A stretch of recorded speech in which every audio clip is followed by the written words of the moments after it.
Oke, selamat pagi ya. Salam sejahtera untuk kita semuanya. Assalamualaikum warahmatullahi wabarakatuh. Waalaikumsalam warahmatullahi wabarakatuh. Waalaikumsalam warahmatullahi Ya, wabarakatuh, Pak. ya, selamat pagi ya. Ada Kevin, ada Feby, ada Saifur ya. Ya Saifurovic ya. Nah ini minggu kemarin saya banyak sekali gangguan teknis waktu pagi ya, karena apa itu saya tidak on time ya. Akibatnya ini harus saya ulang ya. Itu keyboard saya. Nah saudara-saudara, Siap, hadir Pak. oh ya ya ya, Lagi di jalan. lagi di jalan. Ya oke. Ya selamat menyimak itu Feby. Saudara-saudara, untuk itu tugas UTS dan UAS nanti, itu rencana saya nanti kita menggunakan software simulator. Nah, software simulatornya itu nanti namanya adalah boleh NS3 ya. Software simulator ini diinstal, diunduh dan diinstal. Agak sedikit menggunakan code ya, karena code-nya ini bisa under Linux ya, atau juga under operating system yang itu yang kita gunakan. Tapi coba nanti kita lihat mana yang paling visible dan bisa kita manfaatkan sebagai simulasi. Jadi nanti ada tugas bagi Anda itu untuk mempelajari NS3, NS3 atau software simulator yang lain. Anda pernah pakai Cisco pakai Tracer, saudara-saudara? Halo, Cisco Pakai, Pak. udah Pak. Cisco pakai, Pak. pakai Tracer. Halo, Cisco pakai Tracer ya? Iya, Pakai Pak. Pak. Cisco pakai tracer, Pak.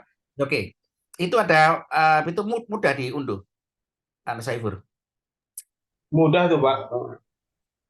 Oke, bisa kirim linknya ke saya. Coba lihat, saya lihat dulu. Link.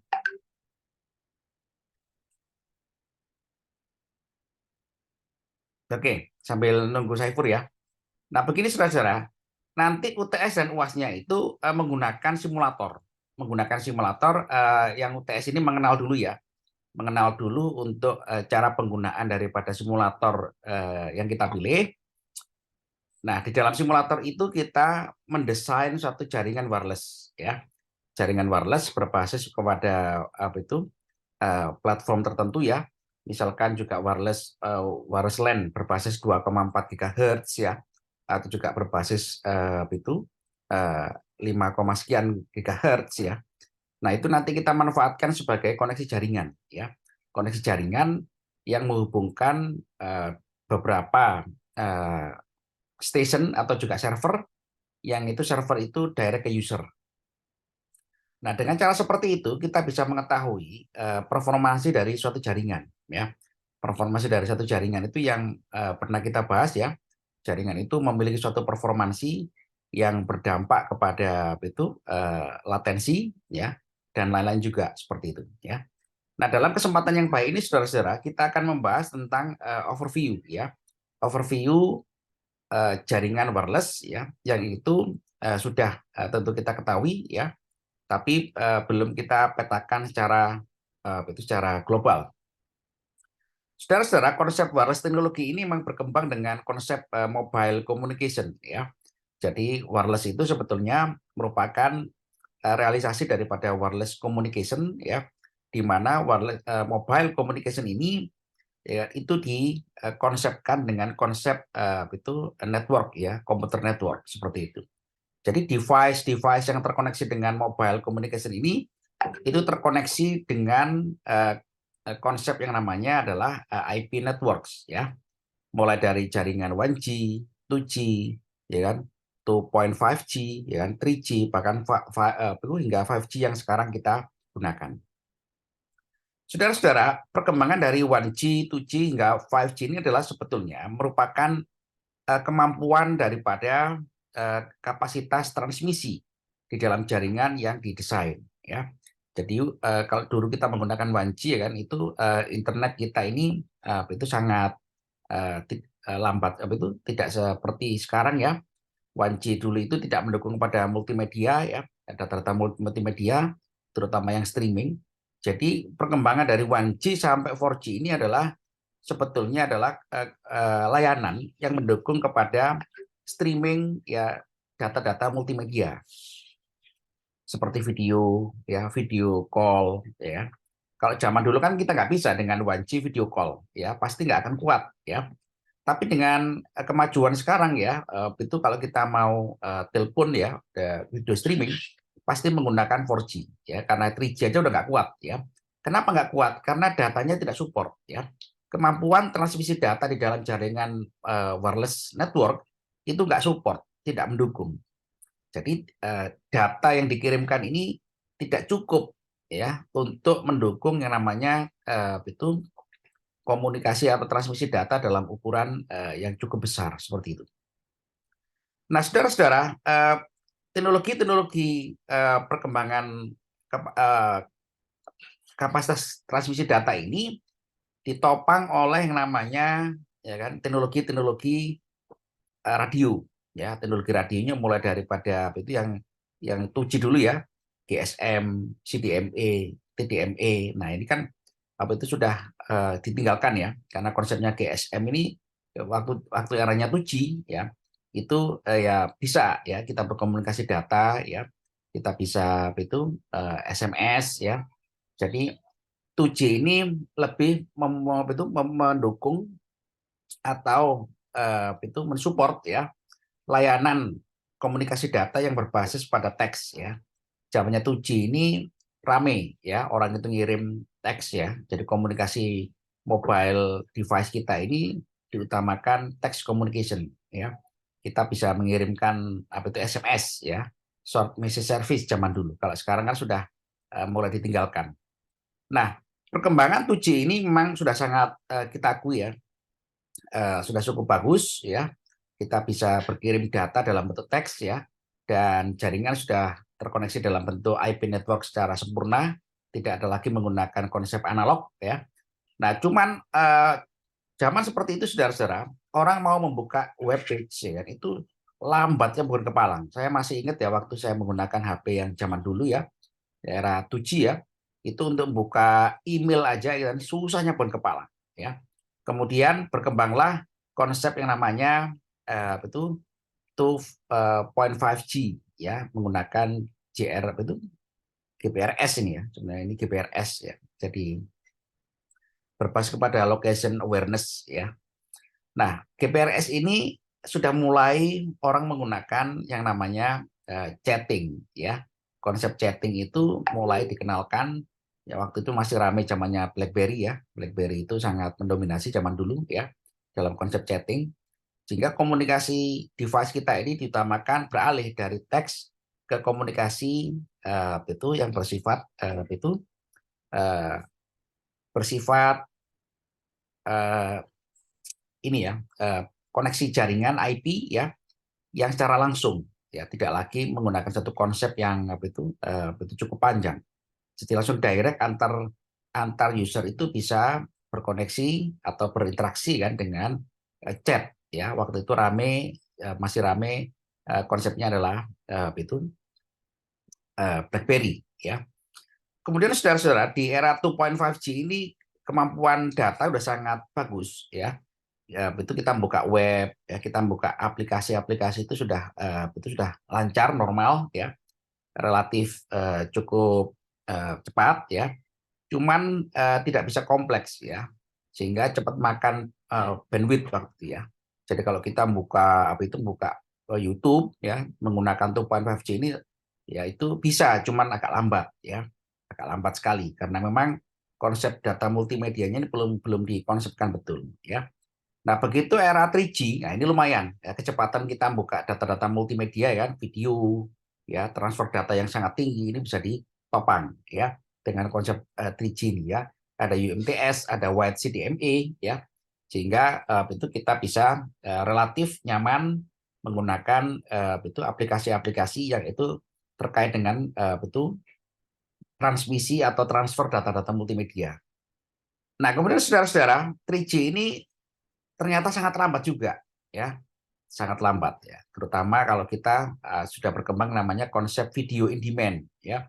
Konsep video in demand ya kan, televisi in demand ya kan, seperti Netflix ya, itu video-video atau itu film-film yang berbayar ya, itu nggak, kurang support. Akhirnya dikembangkanlah 4G ya. 4G ini menggunakan konsepnya 8G ya, LTE yang paling terkenal ya, yang paling digunakan sekarang ya. 4G kita ini sudah sangat bagus sekali ya. Sudah sangat bagus sekali ya kan, video in demand ya, kemudian television digital ya. Kemudian juga apa itu live streaming ya, video call streaming bisa dilakukan ya. Nah, ini saudara-saudara, perkembangan daripada kemampuan transmisi ini sebetulnya relatif bekerja pada frekuensi yang kurang lebih sama satu sama lain ya. Hanya beda-beda sedikit ya. Kalau 1G ini menggunakan frekuensi radio microwave di frekuensi 800 atau 900 MHz ya. Ini ditingkatkan kemampuan transmisinya kan dengan cara menambah frekuensi yang lebih tinggi ya. Frekuensinya sebetulnya nggak terlalu beda jauh frekuensinya. Hanya saja dia ditopang dengan teknologi multiplexing atau modulasi data ya, yang itu dirancang agar bisa mentransmisikan data yang berkapasitas tinggi, apalagi 5G era sekarang ya. Nah, saudara-saudara, bagaimana frekuensi radio seperti frekuensi 800 MHz ya, 900 ya, 1000 sekian ya, sampai sekian 1, sekian giga ya, 2,4 giga sampai juga 5,2 GHz ya, atau juga 6 GHz ya kalau misalkan itu menggunakan 5G ya, itu bisa membawa data yang tinggi. Nah, frekuensi radio tadi itu bisa membawa data yang tinggi karena dia ya waktu membawa data itu menggunakan satu metode atau teknik yang namanya teknik modulasi data ya. Jadi data itu dimodulasi supaya bisa di-broadcast ya, disebarkan ke penggunanya atau klien atau usernya. Nah, cara penyebaran data itu saudara-saudara ada standarnya. Standarnya adalah yang diatur oleh diatur oleh IEEE ya pada tahun 99. Nah, yang paling standar adalah menggunakan konsep DSS ya, DS triple ya, Direct Sequence Spread Spectrum ya. Jadi frekuensi radio yang digunakan tadi itu saudara-saudara itu dibagi dalam beberapa kanal ya. Misalkan ya kan zaman dulu ya waktu saya juga bekerja di daerah apa itu bidang telekomunikasi ini, frekuensi 900 MHz ya itu dibagi menjadi 9,1, 9,2, 9,3. Nah, frekuensi ini saudara-saudara disebut kanal ya, kanal frekuensi. Kanal yang untuk downlink ya dari operator ke user atau clients ya, kemudian clients ke user itu dibagi menjadi dua ya. Ada yang untuk downlink, ada yang untuk uplink. Nah, itu dibagi menjadi dua ya, di mana konsep daripada pembagian data atau informasi itu menggunakan direct sequence spread spectrum ya. Jadi data itu di-sharekan di semua alokasi frekuensi atau channel ini ya, menjadi suatu bandwidth yang terpenuhi ya. Jadi semua bandwidth itu digunakan terpenuhi agar data itu bisa di-share ke user atau klien seperti itu. Nah, di SS ini saudara-saudara itu ternyata itu cukup memenuhi ya, cukup memenuhi kebutuhan daripada komunikasi data yang di era itu ya. Tapi juga ada beberapa kelemahannya. Kelemahannya adalah karena ini menggunakan radio ya, maka seringkali terjadi namanya interferensi data. Ya, interferensi data itu terjadi karena antar operator ya kan, menggunakan frekuensi atau kanal frekuensi yang relatif dekat satu sama lain seperti itu. Nah, konsep DS triple ini diperbaiki menjadi FHSS ya, frekuensi hopping. Frekuensi hopping ini ya itu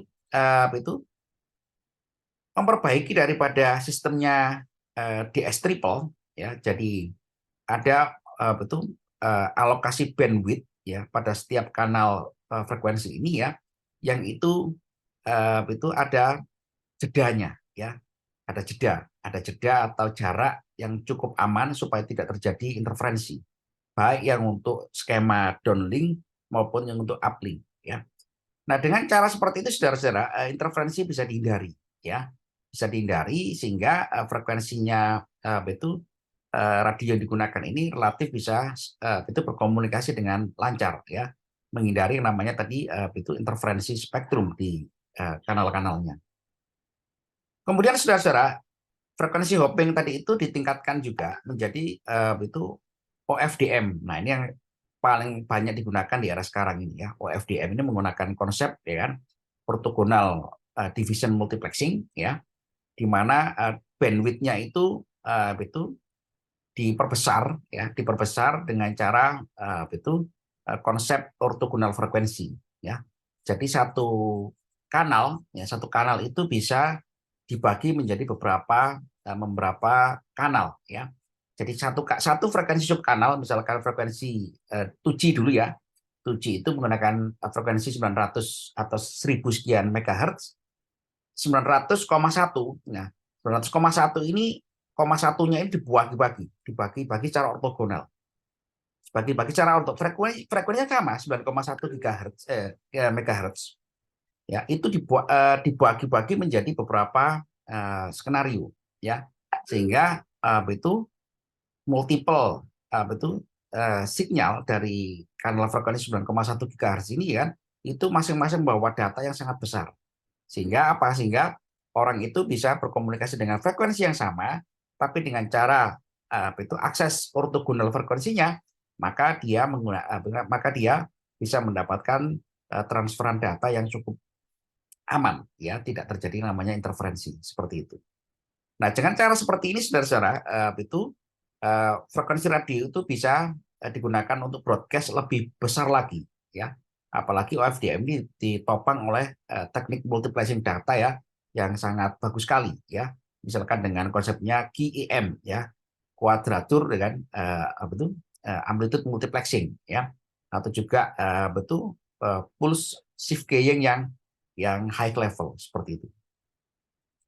Nah, dengan cara seperti ini saudara-saudara, OFDM itu sudah sangat mengatasi ya, sudah bisa mengatasi kelemahan daripada DS triple ya, frekuensi hopping ya. Kemudian itu sudah bisa transmisi data dengan kapasitas yang sangat tinggi sekali ya. Dan ini ya kan ditingkatkan lagi ya menjadi konsep security oleh IEEE ya. IEEE ini merupakan asosiasi daripada akademisi dan juga profesional di bidang electrical engineering dan komputer ya. Itu membuat satu standar 802.11b ya mengenai wireless fidelity ya. Nah, konsep wireless fidelity ini ya mengutamakan penggunaan ya frekuensi di daerah 2,4 GHz ya, di mana 2,4 GHz ini ya menggunakan teknik modulasi ya complementary code keying ya, CCK ya. Jadi wireless yang kita gunakan itu wajib menggunakan ini ya, complementary code keying ya. Complementary code keying ini saudara-saudara ya itu mengantisipasi yang namanya security ya. Security ya itu supaya tidak terjadi yang namanya penyadapan ya, penyadapan. Nah, 802.11b ini itu kodenya 802 ya, 11 ya. Itu kemampuan daripada WiFi itu bisa diestimasi bisa transmisi data dalam kapasitas 11 Mbps ya. Walau itu bisa kita tingkatkan lagi ya dengan teknik itu yang lebih advance lagi kan, sehingga kita bisa transmisi data hingga sekitar ya 20 ya 100 Mbps ya seperti itu ya. Nah, ini itu masih dikembangkan terus ya oleh IEEE kan menjadi konsep konsep standar yang kedua yaitu 802.11a ya, di mana kemampuan transmisi datanya itu bisa sampai 54 Mbps ya di frekuensi 5 GHz ya, frekuensi spektrumnya. Nah, ini kenapa harus standarkan ya frekuensi ini kan, agar tidak terjadi tumpang tindih ya. Tumpang tindih itu penggunaan atau alokasi frekuensi seperti itu. Dan ini nanti juga itu menjadi itu standar bagi ITU ya kan. ITU itu adalah International Telecommunication Unit ya, bahwa semua jalur-jalur frekuensi itu distandarkan agar itu operator, vendor, perusahaan ya yang memproduksi device jaringan seperti wireless ini atau radio mobile communication ya itu mengadopsinya ya. Tidak boleh kita menggunakan frekuensi sembarangan ya, karena nanti bisa bertabrakan dengan frekuensinya transportasi, frekuensinya pesawat ya, frekuensi militer dan lain-lain ya. Jadi ini adalah frekuensi yang distandarkan untuk komersial, untuk public and commercial seperti itu. Nah, saudara-saudara, dari semua konsep tadi itu ya, itu transmisi data itu relatif sudah bisa digelar ya. Transmisi data dengan cara wireless ya, yang itu memberikan kemudahan dari sisi mobilitas, fleksibilitas, transmisi data yang sangat tinggi ya dengan konsepnya 5G atau 6G yang saat ini sedang berkembang, itu sudah nggak jadi masalah ya, bahwa kita sudah bisa menggelar jaringan komputer secara wireless ya, tanpa terhubung dengan media kabel ya, dengan itu mobilitas yang sangat tinggi sekali. Bahkan saya juga pernah Zoom ya, Zoom itu dengan orang Korea. Orang Korea itu lagi menggunakan kereta api yang kecepatan cukup tinggi ya. Ya, nggak seperti Jepang ya menggunakan Shinkansen ya, tapi menggunakan kereta yang ya kecepatannya masih cukup tinggi lah ya, mendekati 150 km per jam mungkin. Nah, waktu dia Zoom dengan saya itu sangat bagus sekali, sangat tidak terjadi yang namanya delay ya, atau juga lag ya, lag information atau lag jaringan, sehingga itu walaupun dia sedang bergerak ya menggunakan menggunakan kereta, tapi saya di Indonesia ya bisa menerima videonya dia secara jelas seperti itu ya. Nah, ketergantungan daripada wireless ini sudah terhadap kondisi jaringan itu memang sangat dinamik ya, karena jaringan wireless itu memang menggunakan frekuensi radio ya, yang frekuensi radio itu merambat atau itu berpropagasi di segala media ya. Dia ketemu di atmosfer, ketemu di awan ya, yang media-media ini bisa dinamakan sebagai stokastik ya, di mana stokastik ini proses propagasi gelombang itu terjadi berbagai macam fenomena ya, ada difraksi, juga ada interferensi, ada dispersi ya, ada absorpsi atau atenuasi sinyal ya, ada juga hamburan ya kan. Itu yang secara statistik ya kan memang itu berdampak kepada performansi daripada jaringan wireless ya. Tapi itu sudah diestimasi ya pada jarak berapa ya kira-kira jaringan wireless ini tidak menjadi masalah seperti itu ya. Nah, jaringan wireless ini saudara-saudara nanti juga berkembang ke arah optical wireless ya. Jadi perkembangan wireless ini yang saat ini masih menggunakan jaringan radio itu sudah bergerak berpindah ke optik ya, menggunakan optical wireless ya. Kebetulan saya sudah juga melakukan riset di bidang ini ya, optical wireless communication ya. Jadi kalau Anda mau tugas akhir mempelajari optical wireless communication, nanti bisa menghubungi saya ya untuk mempelajari secara detail bagaimana cara kerja daripada optical wireless communication. Nah, itu kemampuan transmisi datanya sangat fantastis ya, bisa sampai 40 Gbps ya. Bahkan juga sampai estimasi itu bisa juga sampai maksimal kan antara 100 sampai 200 gigabit per second ya. Jadi berpuluh kali daripada kemampuan wireless seperti itu ya. Nah, salah satu isu di dalam jaringan wireless ini adalah masalah security ya. Karena jaringan wireless ini semua orang bisa menerima frekuensi radio ya. Nah, frekuensi radio ini bisa diterima ya, bisa diekstrak ya data atau informasinya ya, yang itu memang itu merupakan konsekuensi daripada kita menggunakan jaringan frekuensi radio. Nah, ini security concern ini ya tentu harus diatasi by algoritma ya, by algoritma ya kan, karena memang ini sudah nggak bisa ya kalau kita menggunakan gelombang radio, memang resikonya itu pasti bisa kita sadap ya.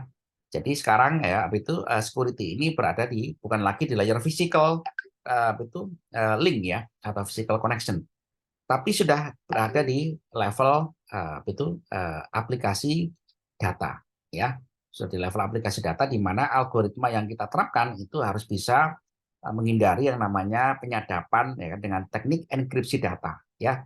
Enkripsi data itu harus kita buat agar data atau informasi yang kita spread ya, kita sebarkan di dalam wireless ini ya tidak bisa disadap oleh orang ya. Kalau Anda menggunakan wireless ya kan pasti Anda memberikan security password network security. Nah, itu salah satu contohnya. satu contoh bagaimana kita mengamankan jaringan wireless. Karena begitu Anda pasang wireless ya kan, itu semua orang pasti bisa menerima sinyal di dalam radius tertentu ya. Tapi belum tentu bisa mengakses ya. Bisa menerima sinyal atau data, tapi belum tentu bisa mengakses. Nah, accessibility inilah ya atau juga bagaimana seorang itu bisa masuk ke dalam jaringan itu tergantung dari security yang diterapkan ya. Tentu ini itu sudah berada di wilayah itu pemrograman ya atau algoritma ya yang itu harus didesain agar jaringan wireless ini ya tidak bisa disadap atau juga uh, thread oleh user yang unauthorized seperti itu. Nah, saudara-saudara, perkembangan wireless ini yang menopang juga mobile communication ya itu dalam hal layanan-layanan yang sangat kompleks ya, seperti video in demand ya, kemudian video call streaming ya, kemudian aplikasi-aplikasi data yang sangat bagus ya, itu semua sudah bisa terlayani ya, sehingga itu menghasilkan ekonomi impact yang sangat tinggi sekali ya. Sekarang ini kalau kita HP kita ini sudah pasti merupakan HP yang sudah sangat canggih sekali ya. HP kita ini sudah bisa mengakses web ya, mengakses secure communication ya, bisa mengakses video in demand ya. Semua layanan multimedia kita itu dengan HP kita saat ini sudah bisa dijalankan ya. Berarti wireless teknologi ini saudara-saudara mendevelop yang namanya impact itu ekonomi ya, ekonomi digital ya. Sekarang kita menggunakan aplikasi untuk bertransaksi ya, untuk belanja, untuk itu jasa ya, untuk itu juga untuk layanan-layanan lain ya. Itu semua sudah bisa digelar ya. Nah, cuman ke depan ya kan itu kemampuan komunikasi data dengan wireless ini masih terbatas ya. Masih terbatasi apalagi zaman sekarang adalah zaman AI dan cloud ya. Jadi kalau nanti ini cloud ini sudah matang sekali ya, software kita dan aplikasi kita itu ada di cloud ya, maka ini jadi masalah ya. Wireless ini tidak lagi mampu menampung ya. Kenapa ya kan? Karena 5G dan 6G aja ini sudah kita ya kan agak kesulitan untuk bertransisi dari 4G ke 5G ke 6G ya. Karena memang infrastrukturnya memang sangat harus kuat ya. Infrastruktur jaringan telekomunikasi yang digunakan ya. Harus ditopang oleh fiber optik ya, oleh juga free space optical communication ya, atau juga deep space optical communication seperti itu ya. Seperti Starlink seperti itu. Nah, saudara-saudara, itu yang bisa kita bahas hari ini ya. Selanjutnya adalah kita bisa membahas untuk persiapan UTS ya. Ada pertanyaan saudara-saudara?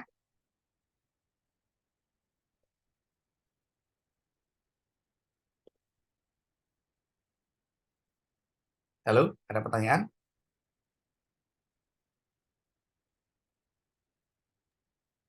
Halo? Saat ini belum ada, Pak.